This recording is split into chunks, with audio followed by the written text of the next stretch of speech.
और जो आज हम सत्संग सुन रहे हैं ये उसी उपलक्ष्य में है कि वो परमात्मा आज से लगभग 600 वर्ष पूर्व सन 1398 में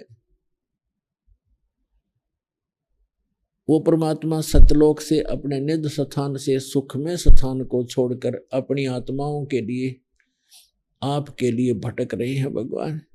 वहां से चलकर यहाँ भारतवर्ष की काशी शहर में, भारतवर्ष की नगरी काशी में एक लहर तारा नामक तालाब के अंदर एक कमल के फूल के ऊपर आकर विराजमान हो गए सतलोक से चलकर।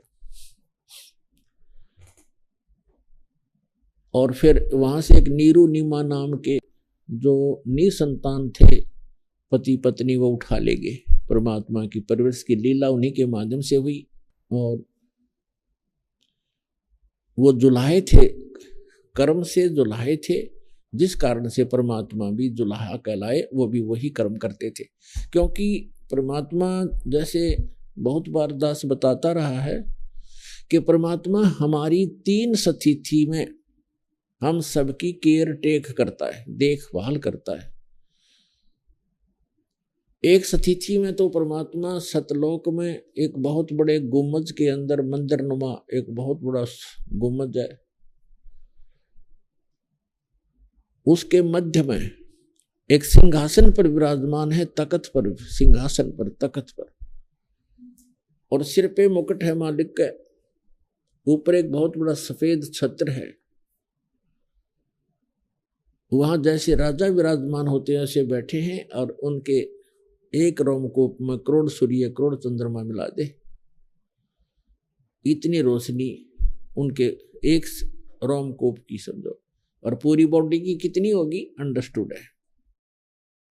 एक स्थिति तो वो है, और इसका प्रमाण वेदों में भी है।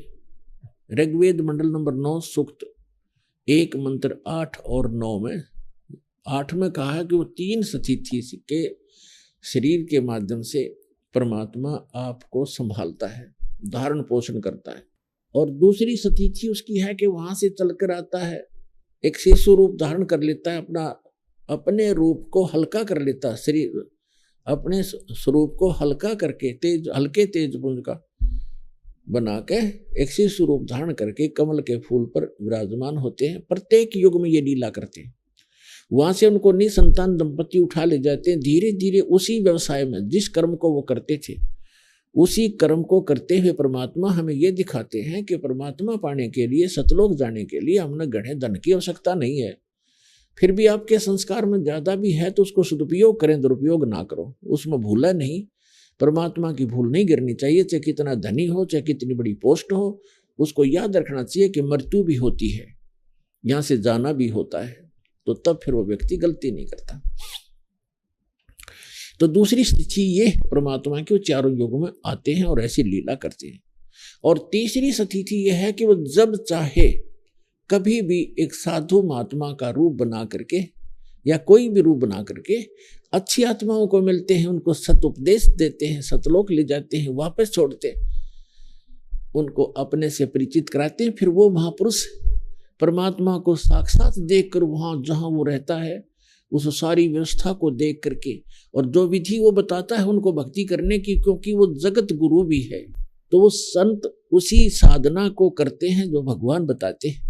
ऊपर से देख कर भी आते हैं, फिर वो आंखों देखा वर्णन भी अपनी अमृतवाणी रूपी एफिडेविट लिख जाते हैं, और जो साधना वो करते हैं वह भी वर्णित कर देते हैं। लेकिन उसको हम समझ नहीं पाए क्योंकि हम दूसरे रंग में अज्ञान से परिपूर्ण होते हैं और अन्य साधना करके ही हम अपना मोक्ष समझते रहते हैं, जिस कारण से हम भगवान और उन महापुरुषों परमात्मा और परमात्मा से परिचित महापुरुषों के अमृतवाणियों को नहीं समझ सके और ना सदग्रंथों को समझ सके। तो परमात्मा कहते उनमें से किन किन को मिले हैं भगवान, जो तीसरी स्थिति में आते हैं कि कभी भी आकर के किसी साधु संत महात्मा का रूप बना करके किसी भी अच्छी आत्मा, दृढ़ आत्मा, अच्छी भक्त को, दृढ़ भक्त को मिलते हैं और उनको तत्व ज्ञान, यथार्थ ज्ञान से परिचित कराते हैं। तो उनमें से कौन कौन है जो दास के नॉलेज में है? आदरणीय धर्मदास साहिब जी बांधवगढ़ वाले, आदरणीय मलुकदास साहिब जी, आदरणीय नानक साहिब जी जो सिख धर्म के प्रवर्तक हैं, जिनको भगवान सीधे आके जिंदा महात्मा के रूप में मिले हैं इस कलयुग में। आदरणीय दादू साहिब जी, आदरणीय गरीबदास साहिब जी, गांव छुड़ानी, जिला झज्जर, हरियाणा वाले। आदरणीय गीसा दास साहिब जी, गांव खेखड़ा, अब तो जिला बागपत हो गया बताते हैं, पहले जिला मेरठ था, उत्तर प्रदेश वाले। और आदरणीय स्वामी रामानंद जी ब्राह्मण थे, पंडित, बड़े विद्वान, वेदों के और गीता के माने जाते थे, काशी में रहते थे। 5 वर्ष की आयु में परमात्मा उनको मिले थे। तो इन महापुरुषों को परमात्मा मिले और उनको सचखंड लेकर वापस छोड़ा, उस सुख में स्थान पर ले गए जहां के गुणगान ये दास कर रहा है कि वहां जाने के बाद जीव की कभी जन्म मृत्यु नहीं होती, लेकिन वहां जाने की एक विधि है स्थायी स्थान पाने की। वैसे तो सभी महापुरुष गए, उन्होंने सब ने यही कहा कि भगवान हमें यही रख लो। तो परमात्मा ने उनसे कहा कि बच्चों ऐसे नहीं रख सकेंगे, आप जाइए, आपको ऐसे मंत्र देंगे, अब शीघ्र ही धनी हो जाओगे सत भक्ति करके, और उस भक्ति की शक्ति से आप यहाँ आ सकोगे। तो उन्होंने ऐसा ही किया।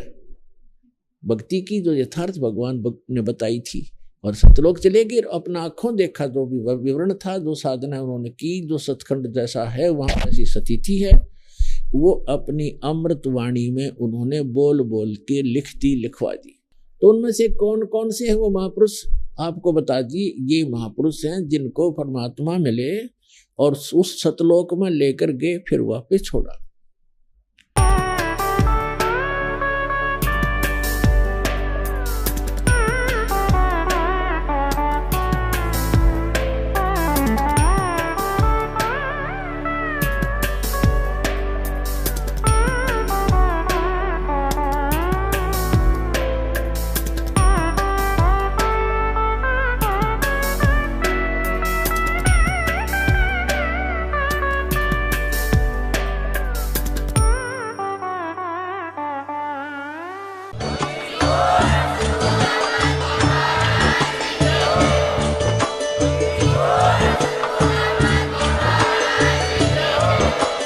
आप सुन रहे थे जगत गुरु तत्वदर्शी संत रामपाल जी महाराज जी के मंगल प्रवचन। अधिक जानकारी के लिए विजिट कीजिए हमारी वेबसाइट www.jagatgururampalji.org। संत रामपाल जी महाराज जी के शुभ आशीर्वाद से पूरे विश्व भर में 500 से भी ज्यादा नाम दीक्षा केंद्र हैं, जिन पर संत रामपाल जी महाराज जी द्वारा ऑनलाइन निशुल्क नाम दीक्षा दी जा रही है। अपने नजदीकी नाम दीक्षा केंद्र का पता करने के लिए संपर्क करें 8222880541।